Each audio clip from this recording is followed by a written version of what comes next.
This is first ever Jarl that has gotten any semblance of a relevant result, which, you know, the deck has come out like a couple weeks ago. So all of my looking into Jarl has come up kind of fruitless. The hero doesn't look very good. I've seen Jarl played with only ice, which I think is pretty weak. I've seen him play hybrid, which I think is better. And I've seen him play mostly earth, which I think is even better. However, even the best of these, I think has been pretty you know, it's fine. So first big thing that's surprising to me here is that I think this weapon is terrible. I think it's cheeks, bad, awful. Okay, so this is Jarl's weapon. It costs 6. When this hits a hero, create a frostbite token in their exposed head, chest, arms, or legs.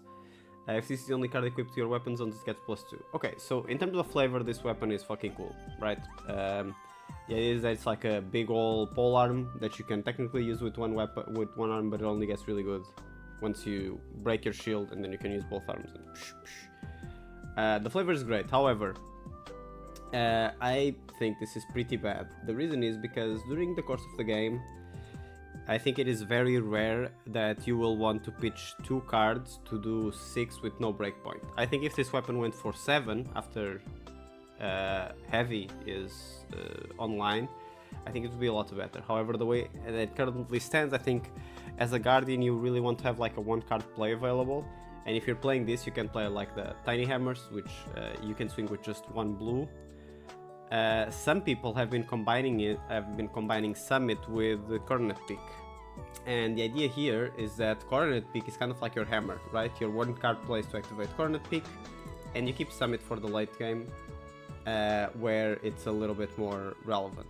But yeah, I think this is also bad, just to be clear.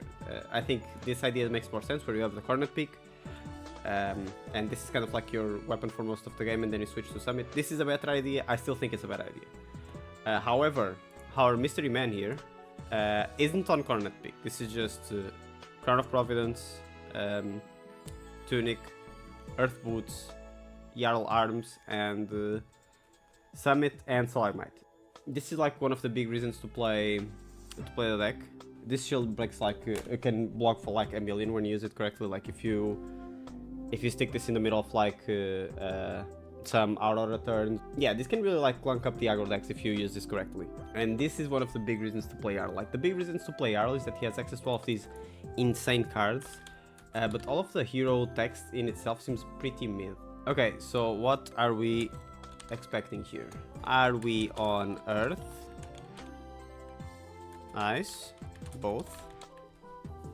That's the first big question, I think. It's kind of what everyone has been trying to crack with Jarl is, are you supposed to be on an Earth build, an Ice build, kind of an hybrid build? Okay, so this is the first big thing that I'm wondering about is what's kind of like the split. Second thing that I'm wondering about is Summit bad? I'm pretty convinced that it is, but you know, maybe we see some new revolutionary lines with Summit in this game. Like we see some good reason to play it. I think that's the biggest thing, that I don't see a big reason to play it. That's the big problem with Summit. What else are we wondering about? I think these are like the main 2 things. We're up against Zen. I think Zen is just going to be kind of like the backdrop of this game. I expect Zen to just kind of to work on him, to be honest. But let's see how this goes. This matchup, I think, if Jarl is a strong deck, this should be favored for Jarl. Because I think Guardian, ever since Zen was like the insane godlike menace that he was when he first came out, Guardians have been kind of like the way to handle him. They just lost everything else.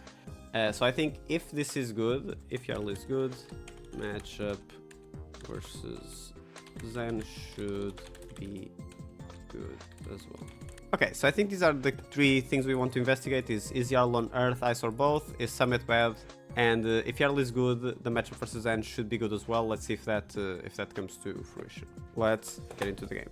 Okay, I think I see Rootbound Carapace in hand. When I say are we on Earth, are we on Ice, like that kind of stuff, what I mean is this is the kind of cards that I'm looking out for. The reason that Jarl is kind of pulled in so many directions is that he has access to a lot of really strong cards, but you can't just really play all of the strong cards. They're all like synergistic cards.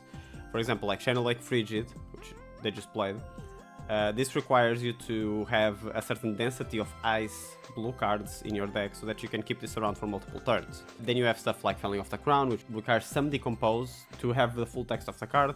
And then you will still have like stuff like Oaken Old that also has deck building requirements. And so I'm really wondering how this player finagled all of these things together. Okay, but we're opening up with Channel Lake Frigid. So far on the how many good cards are we playing scale, we're doing good. This is one of the cards that if you're Jarl, you want to be playing. For sure.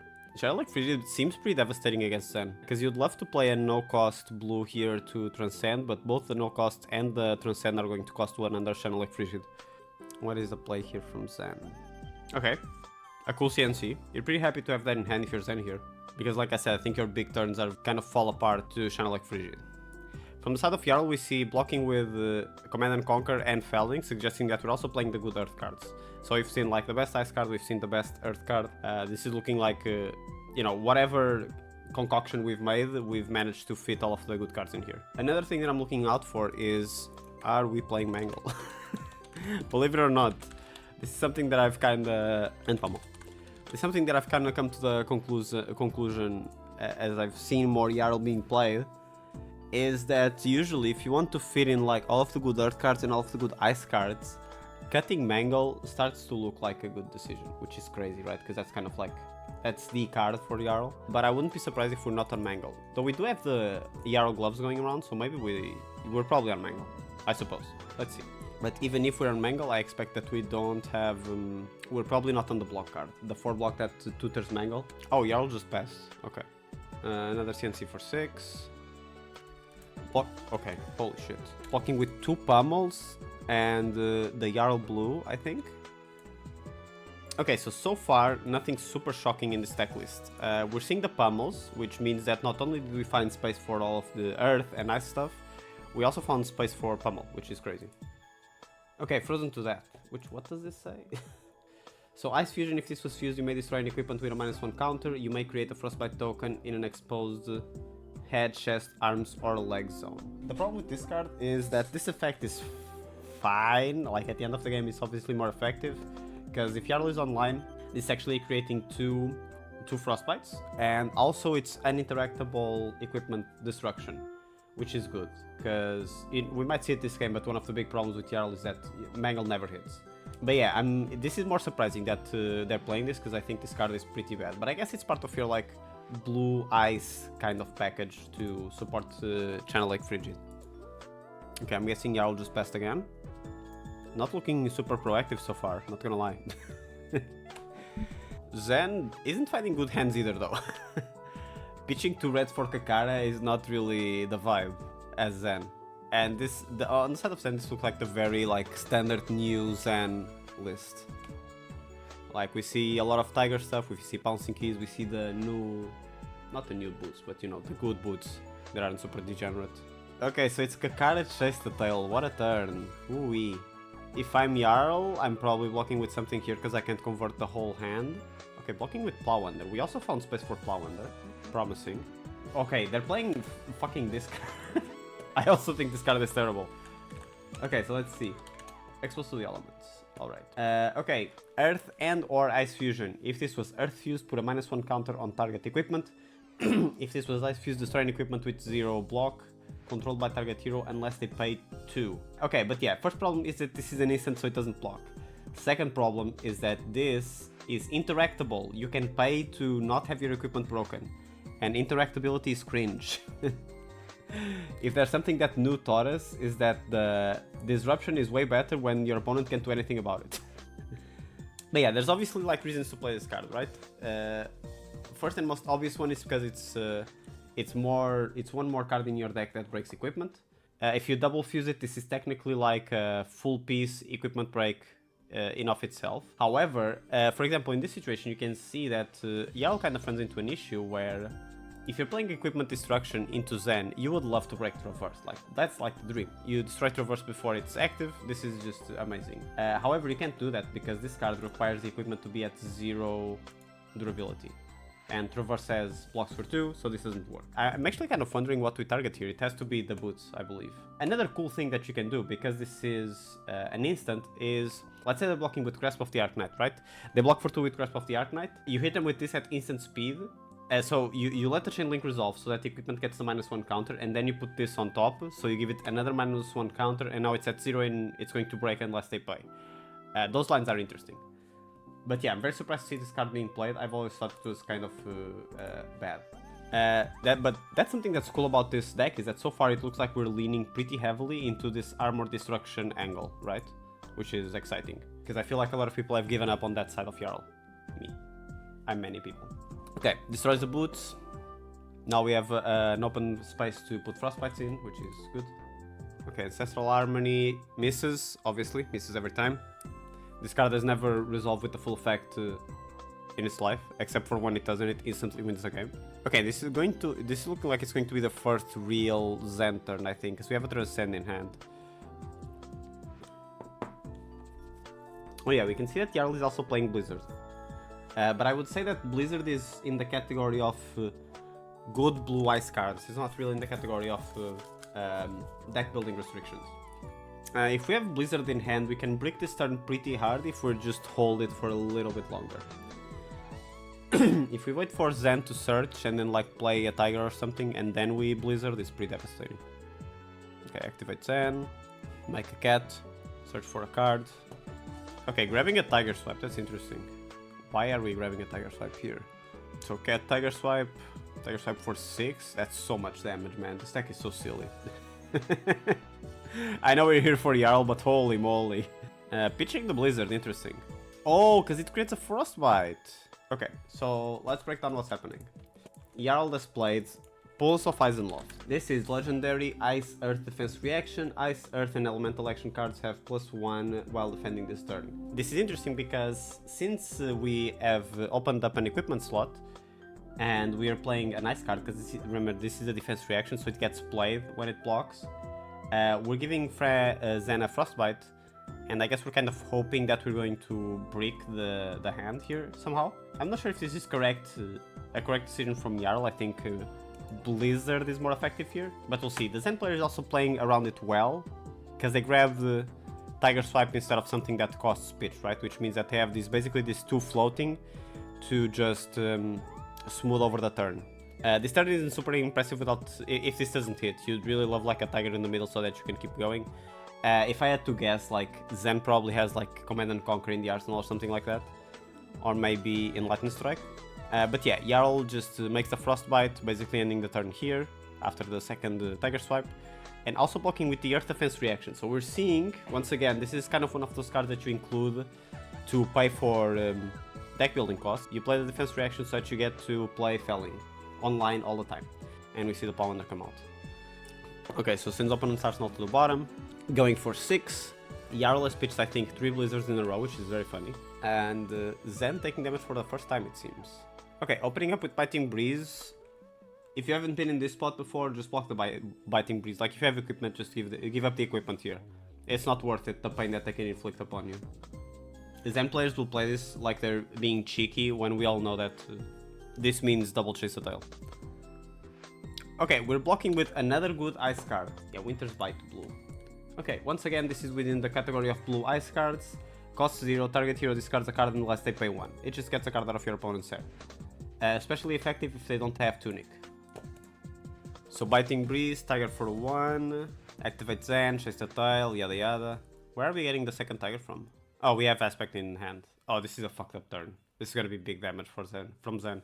Oh, okay, but Jarl, once again, knows what's going on, puts a Stalagmite in front of Chase the Tail. And this is what I was telling you before, about how Stalagmite blocks for 1,000,000. In this spot, Stalagmite is blocking 1 on Chase the Tail, and because of the Frostbite, it's effectively blocking another 4, which is crazy. Bouncing Key had to be pitched instead of played. The Jarl has been doing a good job of identifying like when a Frostbite is really disruptive. Jarl playing Crumble to Eternity, going to put a -1 counter on something, I think.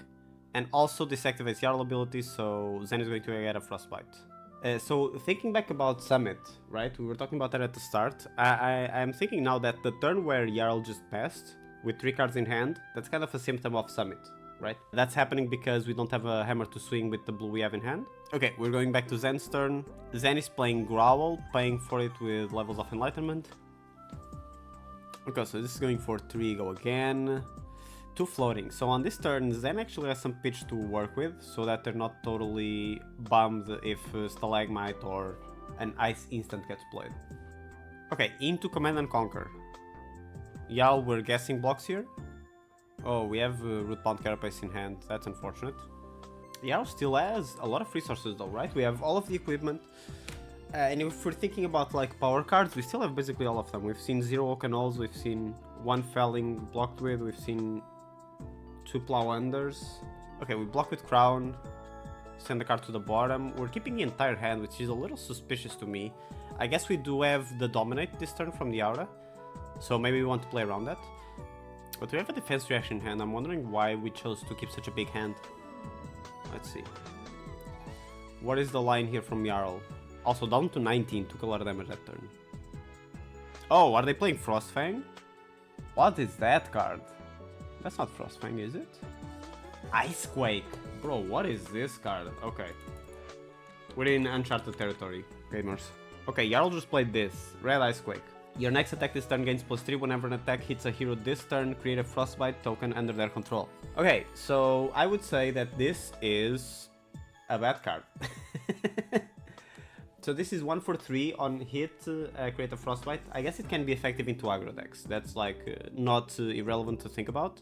Also, remember that this turn we have Dominate. What I'm wondering is if this Dominate line is consistent enough to justify playing this kind of card. Because obviously on this turn, this is going to look pretty good. Because we're going to play this Icequake. We have the Dominate from Crumble to Eternity. And now we're just going to send a big attack that's going to presumably do some type of disruption and also create a Frostbite, which is pretty effective. I'm wondering if this is consistent though. Ooh, and Frostfang. Okay, so this is... Okay, this is big disruption actually. So this basically just breaks Zen's entire turn, right? They're going to have to get 2 Frostbites, and also they will have to pay or discard a card. So this hand is just in shambles for Zen. And Jarl gets to keep 1 card. I still think that the commitment here maybe is a little too big. I think most of the time you don't want to stack Disruption. At least with Nu, this is very much the idea is that you don't really stack Disruption. You want to play Disruption every turn consistently. And so I think there's an angle here where you block with some of these cards to have your life total a little bit higher. Something that's worth pointing out here is that this Jarl player is playing things like Frostfang rather than, for example, Spinal Crush or just default good Guardian stuff, right? We haven't seen Spinal, we haven't seen Cranial, Chokeslam. We haven't seen the red attacks that Guardians usually play. We're just seeing ice attacks, basically. Ice and earth attacks. Yeah, and Zen obviously stuck with a hand that blocks for basically nothing here. Takes all the damage, which is interesting.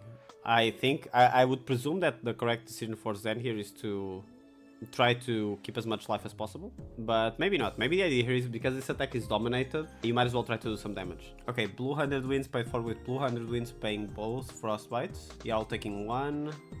Oh, okay, we see Oakenold in hand. Yeah, as Jarl, you'd really need to find Fellings into the aggro matchups. That's kind of my opinion of it for now, at least, is that Felling is like really important against aggro decks, because it's simultaneously doing a bunch of damage and lowering the ceiling on their turn, which is very strong. Okay, so we activate Zen, making a cat, and we're searching for Humst. 100 wins for 4. I think Zen is really trying to like bend over backwards to respect the potential Frostbite on their turn. But I don't think that's... I'm not sure if that's correct, because you've seen 3 Blizzards being pitched. Like, how many Ice instances does this guy have? Not that many. This is not Icelander. That's another big problem with Jarl, is that he's not Icelander. That really hurts him. Okay, Jarl blocks with the Stalagmite here, which I don't think is correct. Let's see how much damage this saves. There's actually a Pouncing Key in hand, so maybe this is correct. Okay, so once again, Stalagmite blocking 4 or 5, right? Because this is another situation where Zen is forced to pitch Pouncing Key rather than play it. So effectively, this Stalagmite prevented a whole attack for 4. Great equipment, very strong. But unfortunately for our hero, they're taking a lot of damage here in just like little Zen pings. This is the thing that Zen does so well, is not only does Zen have like insane, like big number turns, they're also like getting like little tigers for 1 throughout the entire game, which reduce your life total in a very hard to deal with way. Okay, another Icequake. We're back at it again. And Oakenold, double fuse. Show it to the camera. Show it to the camera. So once again, it feels like we're stacking Disruption, which I'm not sure if it's the play here, but you know, the alternative is block with Icequake and just play Oakenold for nothing. Oh, actually, it might be relevant here because the fact that Icequake pumps Oakenold +3 might make it unblockable even with equipment. Okay, so Zen just takes a 12, like a champ. Going to get another Frostbite. This hand is just totally unplayable now. You get 2 Frostbites, you get 2 cards to the bottom of the deck. It's just doomed.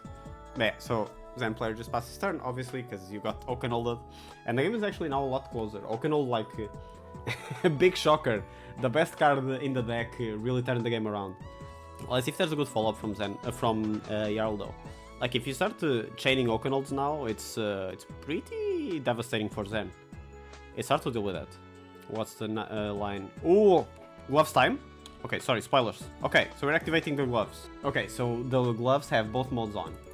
Gauntlets of Boreal Domain. Okay, I like this equipment. I think this equipment's cool. Rare, cool Jarl moment. I'm kidding, the deck's cool. Okay, so once per turn action, if an Earth card is pitched this way, your attack's name Mangle get +2. If an Ice card is pitched this way, your attack's name Mangle get Dominate. So it's going to have both modes. But this means now that Mangle is going to break Kasaya, basically, which is pretty good for Jarl.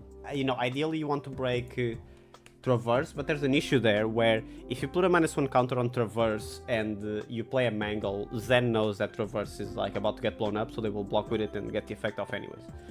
Doing this in Kasai, it's a bit harder for Zen to get full value. Yeah, another good thing about this play with the gloves and the Mangle is that this is kind of just like a very on-rate attack. Like, unfortunately, Jarl here had to pitch Command and Conquer to pay for the whole thing. But if you do this with just the 2 blues, this is like insane value. It's a 3-card 10 with Dominate. It's good. Zen's hand does look like it converts pretty well though. Jarl is getting a lot of damage through though, and we're starting to get to those life totals where Zen isn't going to be able to keep cards in hand for much longer. So it's going to become a more mid-rangey deck, a more mid-rangey game. And you know, this Zen deck can actually play mid-range, but traditionally Guardian is favored when you get down to these spots. Bro, if this Jarl wins, that's fucking cool. That would be very exciting. Okay, breaks all the equipment. Doesn't activate Kasaya. Okay, so this is just... Zen is just going to try to kill Jarl here. That seems like it's the play. Going to play a 6-card hand. Bro, this deck is so fucked up. God, help us. Okay, stick for 2. Okay, so Jarl is seeing the writing on the wall. They're already blocking. They don't even know what the turn is going to be like. They're at 11. They're like, time to give up equipment. I know how this goes. Is that yellow pummel? Brother.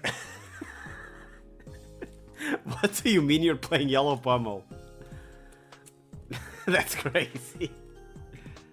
Okay, Tiger for 1. This is a chase tail line, so it's going to be a lot of damage. It is not expected that Jarl gets to keep a big hand after this. Which might mean this is like big trouble for Jarl. Just in general, this situation is really bad for Jarl. There's still a Mauling Key coming this turn. We do have a lot of equipment though. Ooh, force to block with Felling really hurts here. Aspect of Tiger Body for 3. Making a Tiger. Tiger is going for 4. Zen has managed to keep the Shuko around for the entire game, which is really strong.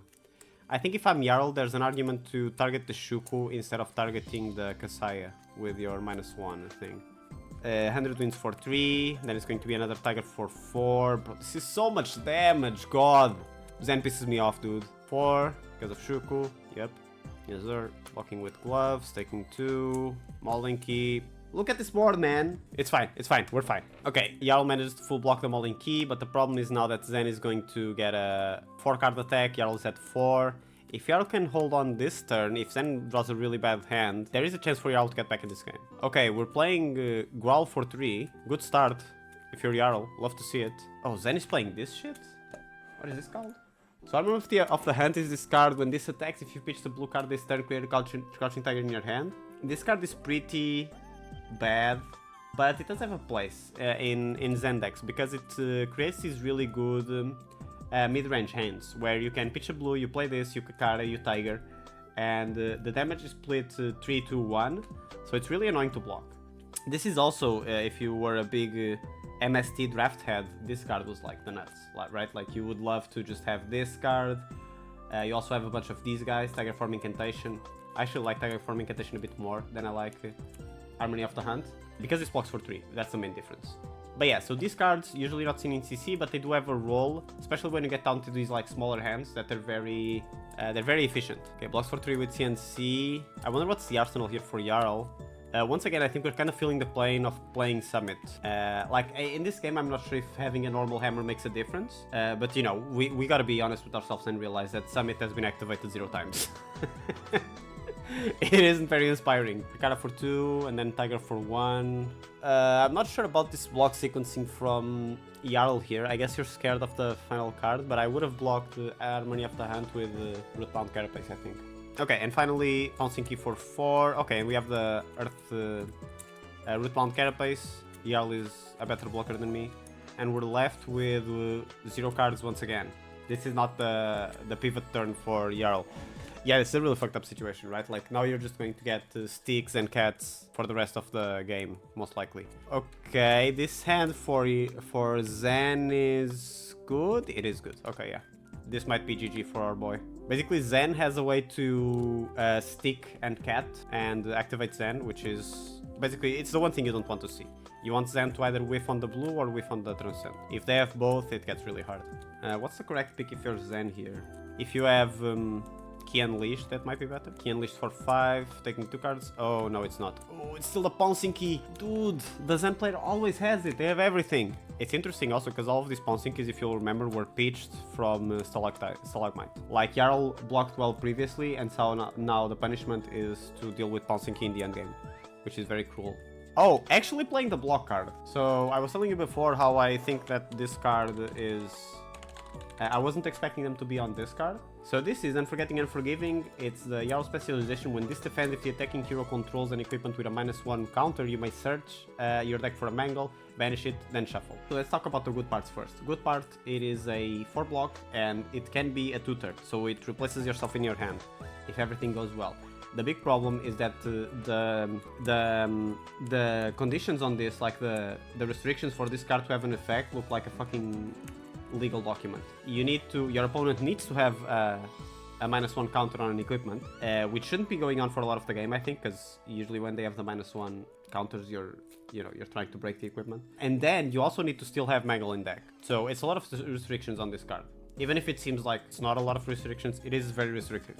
Like in this situation, if you would be able to get Mangle, that would be amazing, right? Because then you can block with... if you manage to keep a blue in hand and Tunic, you get to send 8. But that's not what's going to happen. Because you don't get to search Mangle, now you just have to block with your full hand once again. And we're back to Zen's turn with 4 cards. Even though this looks like a stalemate, it's not really a stalemate because Jarl is taking a little bit of damage every turn. And as soon as things line up for Zen, this is going to be really bad. But the hand is not looking amazing for Zen. We're missing the Chi. Do we have a way to create a Tiger? I don't think we do. Depends on what we have in Arsenal. So let's see. Stick for 2. Blocking with Pummel. Levels for 5. Oh, if this is path well traveled in the Arsenal, we're gonna get fucking smoked. Yeah, now Jarl has no more life buffer, forced to give 2 cards to this. We see another yellow Pummel, by the way, which is insane. Okay, but Jarl gets to play a Felling. This is how we slowly turn the game around. This is a little too late, I think. Once you're down to 1, it's so easy for Zen to like force out your entire hand. If we still had a little bit of health buffer to play with, like if we saw this Felling a few turns ago, or if Zen had a few less insane turns, this would be way better for Jarl. But yeah, now I think it's going to be too little too late. But let's see. Felling is really good here. Felling is definitely like the card you want to find. So Zen is just blocking 3, making a Tiger, and then taking the 5. That's also the problem, is that Zen has a lot of life to buffer. Now they found a Tiger, so they get to do Tiger, Stick, Tiger, but they're not doing that. Okay, so it's Tiger, Breathe, Anger. Oh, no blue in hand from Zen. So 0 and now 4, making another Tiger. Second Tiger is going for 1, and then we have 2 floating, which can be Kakara or CNC. Ooh, this might be GG, boys. Jarl really needs a defense reaction here. Doesn't have it. Yellow Pummel? Bro! Okay, so we've seen 3 red pummels, 3 yellow pummels. Which is very funny. Really makes me wonder, like, what on-its are we so concerned with getting here? Okay, so this is going for 2, forcing another card out of Jarl's hand. And then it's going to be another Tiger for 2, and the Arsenal is really going to decide Jarl's fate here. Yeah, I think you're forced to do this because you don't know what's in the Arsenal. Yeah, Zen just passes, the Arsenal was nothing, unlucky. Playing 6 pummels is so funny. What a gamer. Okay, Homage. Okay, yeah, this is going to be GG. Spoilers, this is going to be game. Okay, so we get to make the spec, all the Tigers get +1 on this turn, and now we're going to vomit a bunch of Tigers and make this unblockable for Jarl. Tiger for 1, Tiger for 2. Cosmic Awakening for 20? 15, okay, GG. Bro, I can't believe Zen Arsenal Cosmic Awakening, that's so gangster actually. You know, I hate Zen, this game was a bit silly, But Arsenal in Cosmic Awakening, when you have like 20 cards left in deck, it's pretty baller. Okay, so let's go back to our note. Alright, so questions we had. Are we on Ice, Earth, both? The answer is both. We are playing all the good cards. Zero Guardian stuff, basically. The deck is very elemental, right? We saw a lot of Earth, we saw a lot of Ice, we saw a lot of Elemental, but we saw basically no generic Guardian cards. We saw Mangle, but we didn't see like Spinal Crushes, we didn't see Choke Slams, nothing like that. It's very much leaning into the Elemental side of things. Summit bad. I know I'm not gonna like this chat room, but yes. Summit was activated 0 times. Jarl was forced to pass on a 3-card hand, which is fucking crazy if you think about it. Passing with 3 cards in hand is so depressing. Okay, so if Jarl is good, matchup versus Zen should be good as well. Honestly, the matchup looked fine. Game was pretty close. I would say Jarl got unlucky. So if we think about everything that happened this game, I think Jarl got kind of unlucky, right? We saw took a long time to find Felding, only resolved 1 Oakenhold. I'm pretty sure they only saw 1 Oakenhold. The matchup looked okay, like the game was relatively close despite all of the unfortunate stuff that happened. And then finally, for a final question, are we playing Mangle and Pummel? Playing 6 Pummels, which is banger. At least, yeah, they might have more. But we also saw Mangle. We also saw the block card. We also saw the Jarl spec block, but it looked bad. Mangle had a good showing though, right? We saw Mangle, it was resolved for 10. It was kind of an unlucky situation where Jarl was forced to go below rate because they had 1 extra card in hand. They couldn't remove the arsenal, but Mangle looked good. I would say, unfortunately, Pummel looked bad. Okay, but I think these are kind of our takeaways. Overall, pretty cool game to see. We saw that this Jarl list had made top 8 is very much elemental. There's a lot of Earth, a lot of Ice, really trying to turn on all the synergies for all the broken cards, like Felling, Plow Under, Oakenhold, Channel Fidget. All of those cards seemed like they had a place in the deck, because the deck was so synergistic. The matchup against Zen looked fine. It should have been, I think, better. If you're playing a Guardian in this meta, and you're going to lose to Enigma, you really want your matchups like Zen to be really fucking good, and it looked like it was just okay. And 6 Pummels looked pretty bad in this game. Yeah, this card also looked bad, Mangle looked fine. This was a good game. Okay, I think that's where we're going to cut it here. Overall, fun match to watch. Thank you all for tuning in. I'm going to hop off now. See you guys tomorrow.